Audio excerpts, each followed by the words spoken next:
Hello, everybody. Welcome to another episode of Feeding Fatty. This is your host, Roy. This is Terry. So we are chronicling our journey through, becoming more healthy. I'm trying to lose some weight, get back in the gym. So we're talking about us, as individuals, and we also we have professionals and different disciplines that come on as guests from time to time. And today is no different. Terry, I'll let you introduce Sarafina. Sarafina Arthur-Williams is the CEO and founder of Intentional Simplicity LLC, a wellness-based mental health private practice. As a wellness and creative consultant, she educates her clients and mental health practitioners about positive psychology, art therapy, and the value of wellness and mindfulness. She is ranked on Feedspot's top psychology bloggers of 2020 and features as a guest speaker on a variety of mental health platforms. To encourage sustainability, Sarafina documents how she practices wellness in her daily life through her online presence. Welcome to the show, Sarafina. We're happy to have you. Thank you so much for having me. Yeah, thanks for being here. There's so much to unpack with this. I'm going to just, first off, let you tell us, kind of how you found yourself in this space. What events led up to you being where you are today? Sure. I opened Intentional Simplicity in 2020, truly because of my lack of support around my mental health, my culture, my intersectionality, and my education. I was definitely struggling through my PhD program while also trying to find my niche within my field. There are lots of things that get in the way of me getting the resources to my clients, for example, insurance, access, sustainability, things like that. And I really was trying to implement something that I could help my clients create a sustainable, well-based life.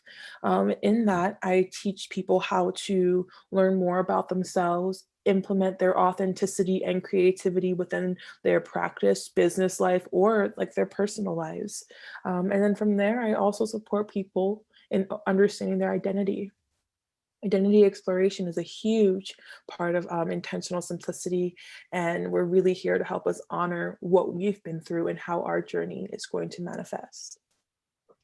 So, and you are a master's level practitioner. What does that mean exactly? Yeah, so I got my master's in psychology, as well as fine arts and art therapy and counseling. So it's a whole small swoop of learning, and it kind of just like ended up building the right sustainable, I guess, practice for me to help my clients with. And from there, I decided I wanted to know more about clinical psychology, and that's what made me pursue further education. But currently, I wanted to know, how can I use my credentials and my degrees and my education to really create a sustainable practice for other people? And so I've been shifting my view of mental health and have been looking a lot more into industrial psychology and workplace environments and self-care and wellness within these spaces, because I recognize the value of it. So I'm really excited to be in this space and to use my gifts to serve others. Wow. Well, I like all those different disciplines because they're all very important in our self-care. And I think we can just get back to the basics for just a minute, that, like us trying to improve our eating and eat better, exercise and all that. While it is part of self-care, but also self-care makes all those things easier. I mean, it's a little bit circular in respect that, we have to really take care of ourselves, because, for a lot of us, it's that emotional, if it's the eating, it's the emotional eating, excuse me, or maybe even the emotional drain of stress from the day. Instead of going to the gym in the evening, it's like, let's just get the popcorn chocolate and put on a good movie and sit here and watch that. Yeah, it's very comforting, and it gets us out of the discomfort of we've been going throughout the day. It takes a lot of energy for us as humans to move through our days. So when you get a chance to just decompress, I bet we jump on top of that. Yeah. Oh my gosh, there's so much energy sucking going on. It's just crazy. Absolutely. And some of it's self-imposed. I mean, it's like, okay, is this really happening? I mean, what's going on here? Yep. Yeah, I like the message of the company. Tell me if I get it exactly right, but it's intentional simplicity. Yeah. Is that correct? Absolutely. Yeah, that is such a it's such a strong term, because I think also as humans, we try to overcomplicate things in life, and really, most things that are good and good for us should not be that difficult. Mhm, mhm, And mhm. I don't know if that's something that you found in your studies, or as you talk to different people that you work with, is that, we tend to overcomplicate it ourselves, but then we also get ourselves in these complex situations that even start heaping more on us. Absolutely. I find that intentional simplicity was created to help myself sustain a wellness practice. As a wellness-based therapist, it's so important for me to be able to balance and ground myself prior to seeing someone else. And so, how was I going to do this? And with my schedule, I was so jam-packed with classes, with work, with family, with just like personal needs. And I was really concerned as to why this couldn't be much more simpler. Why did I have to work so hard just to get the things that I needed? And in there, I was like, I'm going to try to intentionally, simply be me and do these things as best as I can. So, listening to my body. Do I need to have a meal right now? Do I need to have water? Do I need to go to sleep? Do I need to take a shower? Do I need to go for a walk?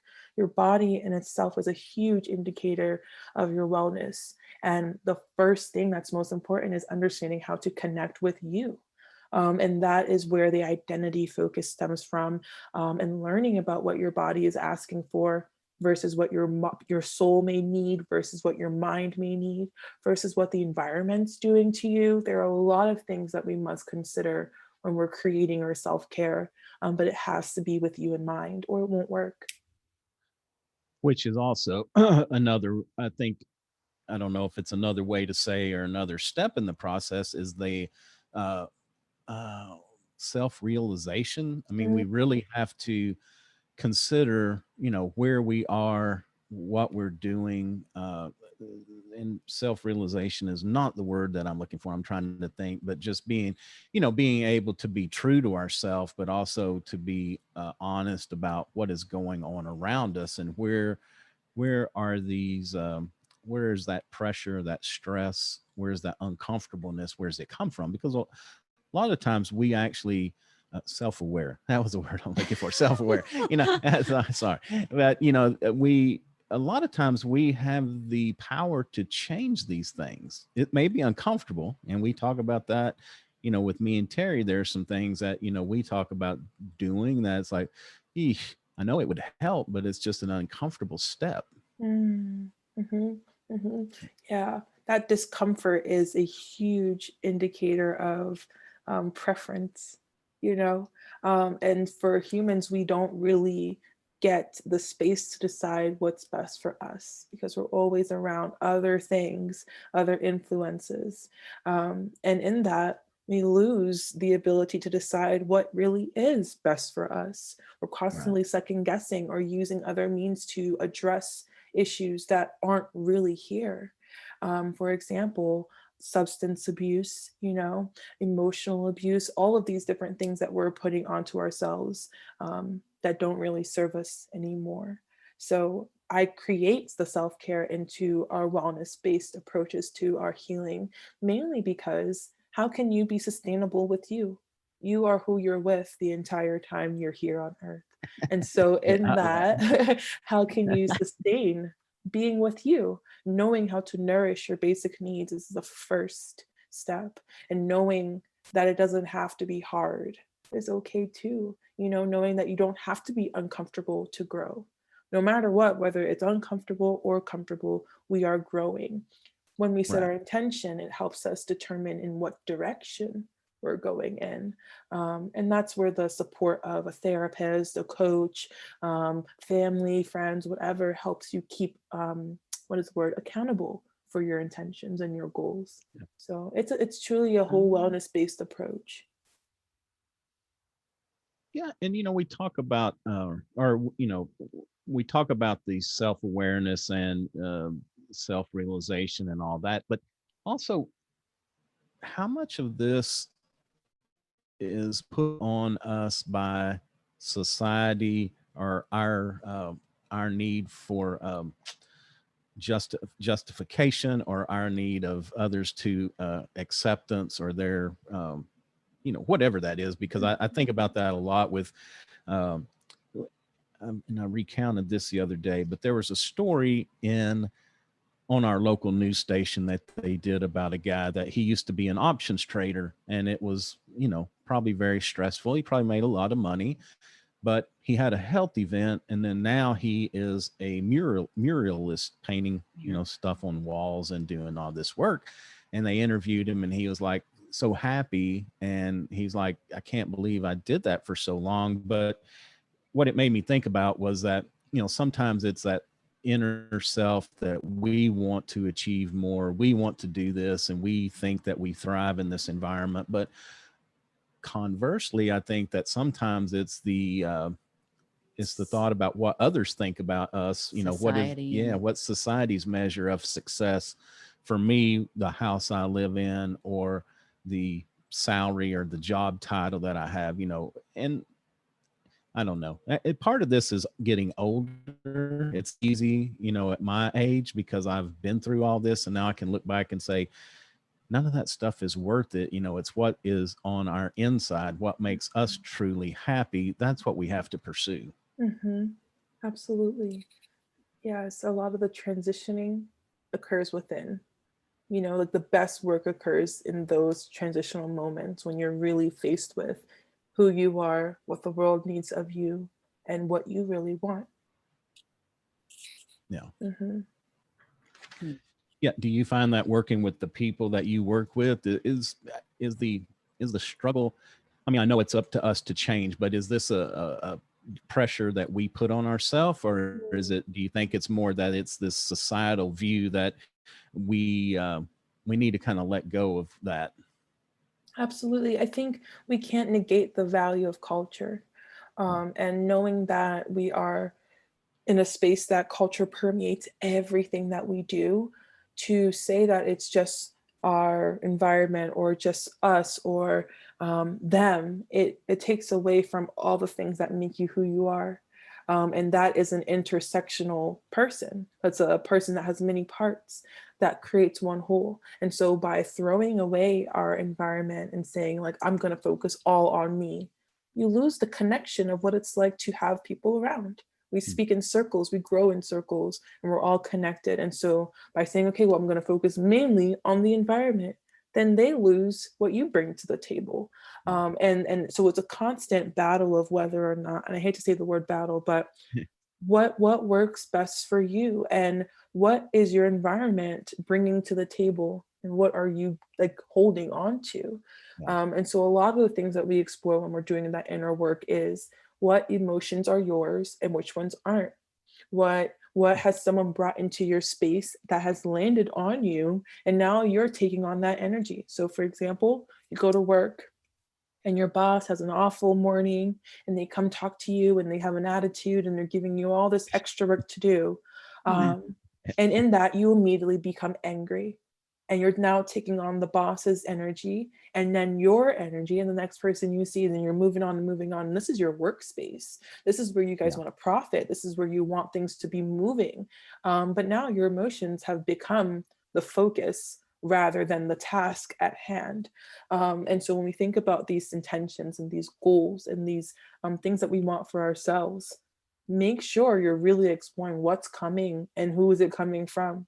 If you're the person that's going through whatever you may be going through, it's much easier to access that information rather than to get the information as someone else that has landed onto you. And that's why therapy is awesome, because you sit there and you talk to one person about the things that are going inside of you without the clutter of the world in that space. But your therapist or the person who is helping you guys progress should be aware of the culture that you are in the experiences of the environment that you've been a part of, your family, how they impact you, your job, how that impacts you, your finances, all of these different things.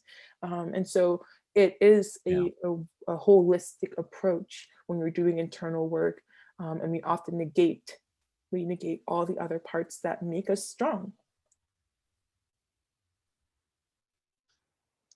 We do. That's true. But that's a hard thing. And I don't know if it may not be simplistic enough just to fling some ideas out there, but that's something that I don't know why it's not that there's anything really bad going on in our life, but for some reason over the last few weeks, that conversation we've had it more and more about not letting other people's problems be put upon us. Mm-hmm. But I'm telling you, it's hard because, if somebody, somebody in the outside world roughs me up a little bit, then, unfortunately, Terry's the closest one to me. She probably gets some of that runoff. But, are there any, I guess, coping mechanisms or, like I'm your boss and I come at you and like, okay, I had a bad drive in this morning and now I'm in the office and I'm like, hey, why don't you have this done? Or you didn't do it just like exactly like I wanted and blah, just like piling on and on and on until you feel small. And then it's like, how do we protect ourselves from that? Or how can we distance to be able, because it's easy to verbally say, oh, you know what, that's that guy's problem. He had a bad day, this or that. But it's, well, I'll speak for me. It's harder to release that.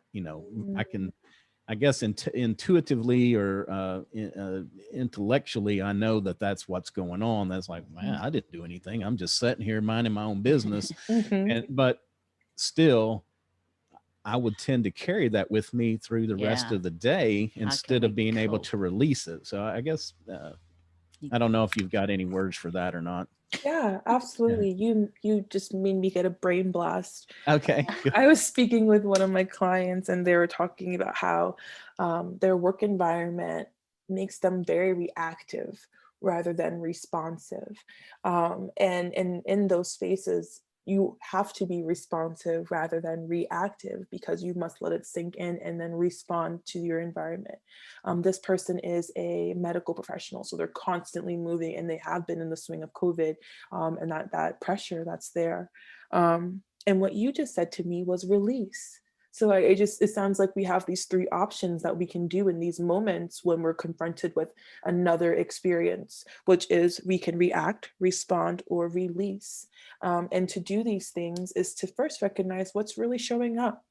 And that first step is identifying what sparks or triggers you. What comes up for you when you're having this conversation with someone else.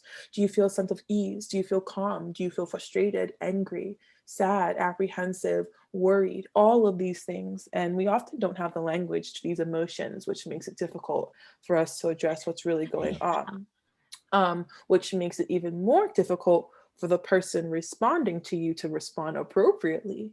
Because if you're really sad and you're expressing anger, and you get kicked out of work, that's different than, do you need time off and can we talk about what's going on later? That's a much easier response to like take into yourself and then experience what happens next, rather than now my boss is mad at me. Now this is happening. Now this is happening. Now I have to go. And it all started about you just feeling sad.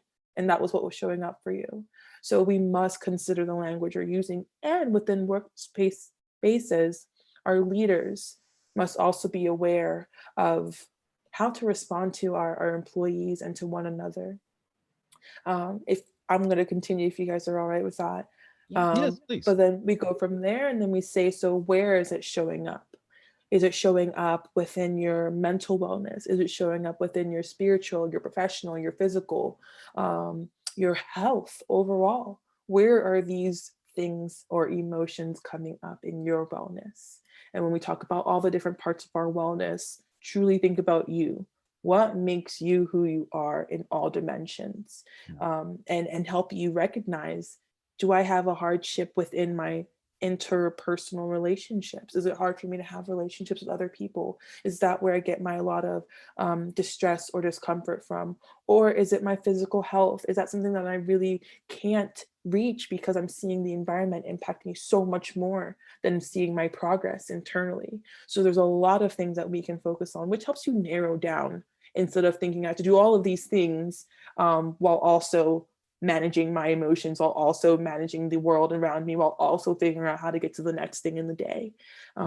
Take it one step at a time and ask yourself these questions. What is showing up for me? Where is it showing up? You know, how can I balance myself in this moment? So from here, I like to do these things with clients who have like really speedy schedules, which is 5-minute emergency self-care plans. So for example, you have 5 minutes to say, I'm going to go use the restroom. And in that time, you do your affirmations. You maybe do some deep breathing. You maybe go for a light walk or get a drink of water. And these things in itself slow your brain down and tell you to bring it back to a grounding. When we're getting heightened in these emotional spaces, it's likely that our body is responding to survival rather than just living, and that's because we're humans. That's what we do. Our mind is ready to keep us safe. However, when we are going through these times, the best thing that we can do for ourselves is to talk to yourself. Bring yourself into a place where you can change your mind, because your mind is needing to be changed. You're not in a fear-based space. You're not hurting. You're not in need of survival. You're okay. What do you need? And how can you move forward? And other things you can do, journaling, you can have peer groups, maybe a work buddy or a accountability buddy, and block your time out.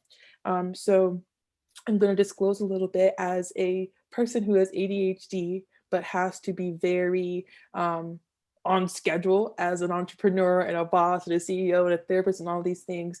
I pack my day with self-care before I schedule anything else. So for the morning, I don't start working or seeing anyone until 12 because I need that time to get up. I don't like mornings. I need to make sure I have got a coffee. I could take a shower if I wanted to. I could go sit outside. And by noon, hopefully Sarafina has herself together to start the day. And then from there, if I have a client after or so, I take maybe 30 minutes to journal or talk to a friend who's just encouraging me. So it really is about, what do I need to make it through my day that's sustainable? These things are all within myself. This is me saying, I'm going to reach out to someone I like. I'm going to make a meal. I'm going to go for a walk.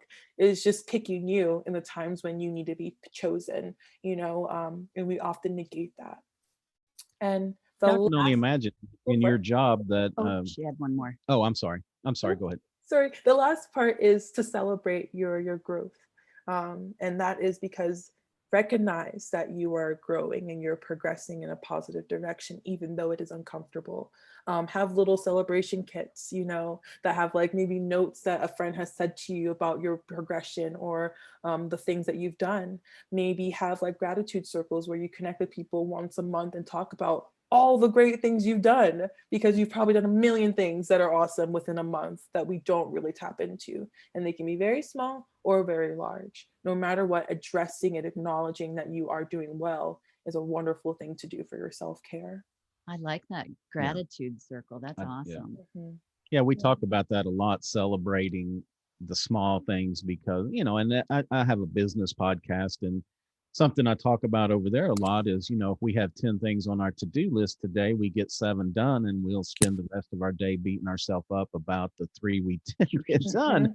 And it's like, well, we got 70%. If we, I use the baseball analogy, if you could hit 700 in baseball, you'd be a gazillionaire. So why shouldn't we celebrate ourselves that we did 70%?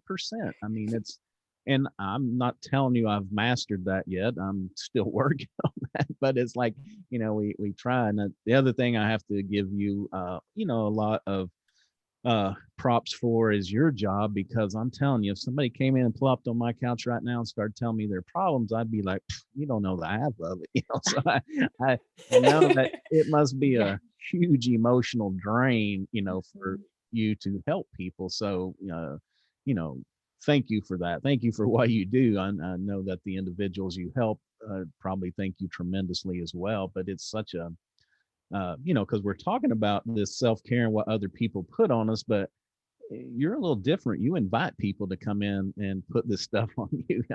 I know it's a little different because it's not directed at you, but still, you develop caring and other, feelings for people that you help. And so I'm sure that that's like, so. Yeah, for sure. And within my training, I also understand what it's like for me to be someone who holds emotions and holds space for other people. And that is why I get to decide what my self-care is going to be the most important thing for me. But you've brought up something really wonderful, which is like based off of your role in society, your career, your plans, your goals, that's the kind of self-care that you need to be implementing, Right. So what is the strength required for my emotionally intensive job? How much self-care do I need, rather than someone who doesn't have an emotionally intensive job but they need to get out and exercise a lot more because they're sitting in front of the desk the whole time. So there's a lot of different things that we can question to help us explore which one's best for us. Another good one is like, sometimes people think self-care is selfish, and you're negating the things that are important, when in truth, to not choose you in times when you have to disappoint someone is disservice to who you are, Right. because you are the most important part of your wellness. And every time that you don't choose you when you needed to choose you, you teach yourself that that's okay. And that's not okay. That's Yeah. not what you want. So the language is very important, how you talk about these issues that you're going through, and then also how you talk about the strengths that you have because of who you are. So there's a lot of things that we can do together to implement wellness in a way that myself and my client are thriving out of the space that we've created, rather than hurting or like counter transferring or transferring emotions onto one another. It's really important that the therapist or the Right. practitioner have that mindset prepared. Yeah. Yeah, and that's true. I mean, self-care is unselfish. I mean, it's Hmm. the best thing that you can do. Hmm. And so many people and don't realize that until you're like deep into into the fog, you know? Yeah. Yeah, but it's just like too, I don't feel like, I can be the best partner to Terry if I'm, got health issues. And that's one thing that, Yeah. has really become, not that I have any, but it's just become more of a realization that we don't want it to get that way. And so the self-care, getting healthy, that journey is more important because of those things that you say. I can't be my best for others if I am not at my best. And I Mm, think it gets back to sometimes our jobs too, that we self-sacrifice because of a job. And I think we have to be careful. We need our income and we need that, but also um, the reciprocation, because believe me, a company will cut you in a heartbeat when they need to. But yet we put up with all of this stuff where we don't take care of ourselves, we don't exercise, we don't eat, we don't have that time, and then the stresses that go with that. So it's difficult. But there's an old song that says, I love the line, it says something about surrender but don't give yourself away. And that's so very important. It's a fine line to develop where that is, but we have to always keep ourselves in mind. hmm. Yes, that's beautiful. I I hear that I see ourselves being like on a tether within our wellness, and we're always being pulled away, but then always trying to come back to ourselves, always being pulled away, then trying to come back to ourselves. Right. And it'd be much easier if you just could be with yourself while also going. So you're not always having to track back into who you are. But Right. that takes work. That takes a lot of grounding work. And also recognizing where you fit and where you don't, Yep. recognizing where you are wanted and where you're not wanted. Yeah. Recognize where you're seen and when you're not seen. And I say these things because people within my community, I'm an African American queer woman, probably are experiencing the same things and don't feel seen, don't feel heard. But like you said, this is my livelihood. I have to get money to work. Right. And that creates a huge discourse between what comes first, the money or the person. And we've been in a society for some time now where we don't really invest in humanity. We sort of invest in our economy and the services that we can give. And that's totally fine. We live in a capitalistic world. However, when the person who is creating these jobs and these things for us can no longer function, what happens next? Right. Who's there? And that is a problem for us because we are humans at the core, and us as we are worthy and valuable, but our society does not allow us to recognize that. So then you start to do that good work for yourself, asking yourselves these questions. Does this environment serve me? Do I feel seen here? What is the culture like? Does it align with my values and morals? Does it hurt me or help me? Do I see a future here? What patterns and themes have been consistent thus far? And how can I shift? And believe that if you leave one thing, there's going to be another. There's endless possibilities. There really is. And we often get pigeonholed into this one idea, like I have this good thing and it's going to be gone and I have nothing else. But what happens if it goes away? Like you gave me the story earlier about someone who ended up being a muralist after leaving a job that was difficult for them. And that has been so fulfilling, I'm sure. And the difference is even more rewarding than making X amount of dollars. So it really depends on when you're ready to make these decisions. Will you choose you? Where will the courage come from? Yeah. The, in business and in finance, we talk about we are the sum of the 5 people that surround us. So let's extrapolate that to self-care for a minute.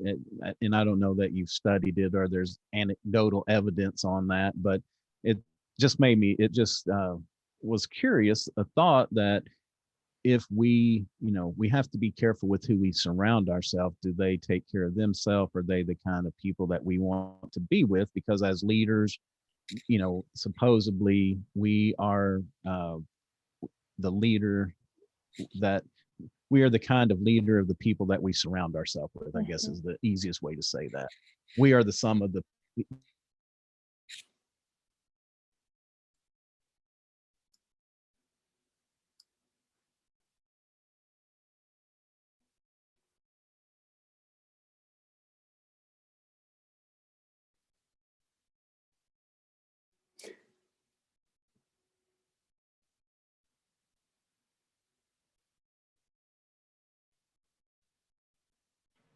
Well, I apologize. I fell off for just a minute, Sarafina. I don't know if you can still hear me or not, but I can still hear I guess you. the question was that what I had asked, and if you answered it, I'm sorry, you may have to tell us one more time. But it seemed like we've got a bad Zoom connection going on here. I know I've fallen off a couple times, but so are we the sum? Like in our self-care world, are we the sum of those 5 people that we are closest to? Hmm. Hmm. I think that's a really good question. And I would have to say it depends on who you are surrounded by. So to be in a cohort of people who do not align with your morals and values is very easy to become swayed, but that does not necessarily mean that you are also like them. And that's what makes Right. our brain really cool, is that it's so malleable. We can start to change and adapt different patterns of thinking based off of who we're with, what we start to do, how we start to shift. And so by surrounding yourself with people that make you feel stronger or that inspire you or help you feel seen or give you a voice when you didn't have one, those are things that become concrete elements, which is very similar to being in relationships that are abusive, that bring you down, that hurt you, which become concrete experiences. So yeah, maybe we are a part of these things, but does that mean it is who we are? I don't want to say it is. I think it is, going back to that culture aspect. How has your culture really impacted you? And is it benefiting Right. you or is it harming you? How does it serve you? That was a great question. Right. And I would definitely, I think that would make people consider who is around you, you know, and who helps you keep you grounded and aligned with who you want to be. And if you don't Yeah. have people like that in your life, let's start to re-explore, re-examine how we can get these people in your life. Yeah. Mm-hmm. Yeah, because I know that there are people that everybody knows that are, negative and they're energy suckers. And then it's like, because the other thing I was thinking about is not so much at our age, but, especially if you're younger, instead of, hey, I need to go, I need to go, I need to be eating right, and I need to go to the gym, and I need to get in bed early, sleep, all of these components of self-care. But, maybe you hang out with people that, hey, we want to go out to the beer joint and hang out and, stay up till late, not get any sleep, anyway, earlier, it just kind of hit me that, I think in all aspects of our life, we just really have to be careful of, who we give our time to, because whether we do it consciously or not, that energy that they have really transfers to us. Absolutely. Absolutely. Oh, that's such a good thing to say. And I can even translate it into what is it like to be impacted by a therapist, right? That energy is transferring in that room and it's creating something different. And it's just because I'm a human that it works that way, and the person in front of me is as well. So we can create that energy exchange. But what happens when you don't have the strength to get out of these spaces that are, I would say, vampire sucking or energy suckers? And in that, it's very sad because now your environment is trumping you, rather than you and your environment working harmoniously to create a good balance of who you want to be in your future, who you are now, things like that. And a lot of people are in the situation right now because of COVID, being stuck in a home or in a job or an environment because of the situation we're in. And that is awful. But knowing how to at least keep yourself grounded is going back to those nourishing things. Are you breathing? Are you drinking water? Are you eating? Are you getting sleep? Pick you. Yeah, and the other thing too, this came up in another discussion, but I think we have to give ourselves permission that it's, number one, okay to take care of us, but number two, that it's okay to make these kind of changes, because sometimes it's hard, for all the reasons we've talked about, but you have to, eventually you've got to say, it's okay to choose me. Okay to renegotiate. I think that's Yeah. Mm-hmm. Yeah, I like that. I often tell my friends and my clients about what are your non-negotiables, right? And what things are you willing to like negotiate on? And so maybe you have been going to the gym for a week straight now, and a friend that you know who loves to party invites you to come out, and you're like, you know what? I'm celebrating my growth. You going and doing something that encourages where you've been in the past, but helps you grow. And I say, but that is like, when you're put in a situation that you have to decide something different than you have normally decided, that is where the transitioning and the growth will occur. So yeah, you'll go out, but then you get back to the next day and you're going back to the gym. You're still eating the things you wanted to be eating. Just because you have done something different doesn't mean it's now the trajectory from now on. And often people who are going through weight changes and health and emotionally abusive relationships struggle with this idea of like, if this one time I change, I'm fallen off. Or if this one time they have done this, they're now miraculous, they're better. And though that's not true, it's okay to hold both truths in a space. I am growing while I also am suffering. I am doing better while I also acknowledging that I've been through a hard time. And that's perfectly fine. Mm-hmm. Oh, I like how you just put that. I really am paying attention. I have notes galore here. Yeah, no, it's good stuff, because I think that, and that's one thing we've talked about too, is that, for me, I'm that one time and change, and then, man, I am off the path and I am somewhere else. And so really having that self-realization that it's okay for this one thing to happen. It doesn't need to derail us from the future path that we're on. Yes. And in that mind process, believing that whether or not you work out or don't work out, you are worthy as a human being, as being who you are, right? So we've crossed that off. Working out doesn't make you greater or less than of a person, but working out could make you a healthier individual, you know? And so it's like changing the language around what are we actually doing these things for? You know, are we really doing it to seem like we are fitting in and we have a community that aligns with who we are? Is it something that we're doing because we want to grow, or is it something for someone else? You know, and within partnerships, we make these sacrifices, and it's knowing whether or not the sacrifice is hurting you or it's bettering the space that you guys have created together. And it's being kind and considerate to each other's experiences of the world as well. Right. Well, you have something, Terry? No, you had a no, smile. You it's had a like look. sinking in. I'm Okay. like, sacrifice. I'm like, wait, I gotta write that down. Well, Sarafina, we appreciate you being with us. I mean, my this is gosh, so this has much been good great. stuff because, you know, we talk about mindset. You know, we have to get in the right mindset. We have to do these things for us before we can get healthy. We, you know, it seems like everybody would know this, but if we really want to change, we have to make a change, and we can't continue to do the same thing and hope that everything is going to get better. So I think, you know, hopefully the message is that we need to choose us. It's not selfish to do that. We can still choose us, but yet still be, you know, kind and engaged with other people. But we will be a better person to other people. We'll be a better person to ourselves as well. Absolutely. And I would like to leave you guys with something that you can set your intention with whenever you are having to engage in the world or within yourself. May I have a tender heart and a soft mind. May I gain an understanding of my inner and outer connectedness. Oh, I love that about the tender heart. Yes. That's great.